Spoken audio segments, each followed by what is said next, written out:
the explosion of a flash grenade inside the Lindt Cafe, the rush of heavily armed police into the building,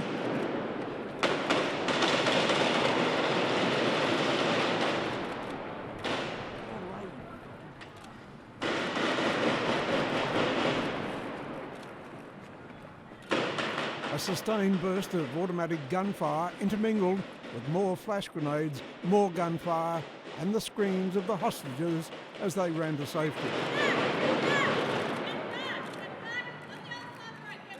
As the situation stabilised, ambulance paramedics rushed into the scene with gurneys ready to deal with the casualties. They emerged also, some obviously seriously injured, paramedics giving first aid as they pushed the gurneys to waiting ambulances for transfer to hospital. Their emergency teams also had been on standby. Among the injured, a police officer, blood gushing from a head wound. Bomb squad officers, suited up in their heavy protective armour, moved into the building, responding to reports the gunman carried a bag containing explosives when the siege began more than 17 hours earlier. The first sign of the beginning of the operation to end the long-running standoff came when a young man ran from the building, hands over his head, the first of the remaining hostages to achieve safety. Moments later, more streamed out of the cafe, taken into care and marshalled by police. They'll be calmed, counselled and questioned over coming days as the full details of their ordeal emerges. They're part of this investigation. We need to talk to them. They're being looked after in terms of their psychological needs at the moment. We'll then work with them, but at this stage they are being well cared for. The gunman who held the city of Sydney to siege has been identified as 50-year-old Iranian Manharon Monis, well known to New South Wales and Australian Federal Police, before the courts accused of being an accessory to the murder of his former wife.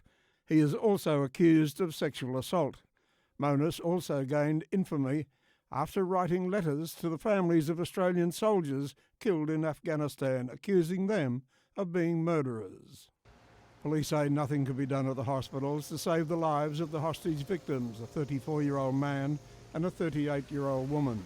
The third fatality is the gunman. 2 women are in hospital with non-life-threatening injuries, and one of the police officers who took part in the siege-ending operation has shotgun pellet wounds to the face.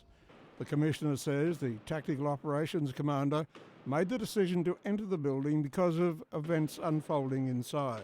They made the call because they believed that at that time, if they didn't enter, there would have been many more lives lost. Police protocol in the wake of a critical incident also began immediately.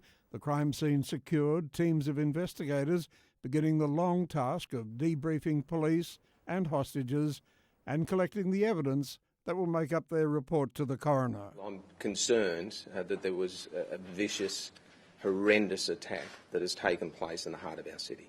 And there are many questions that will come in coming hours, days and weeks. Terry Galloway, Sky News.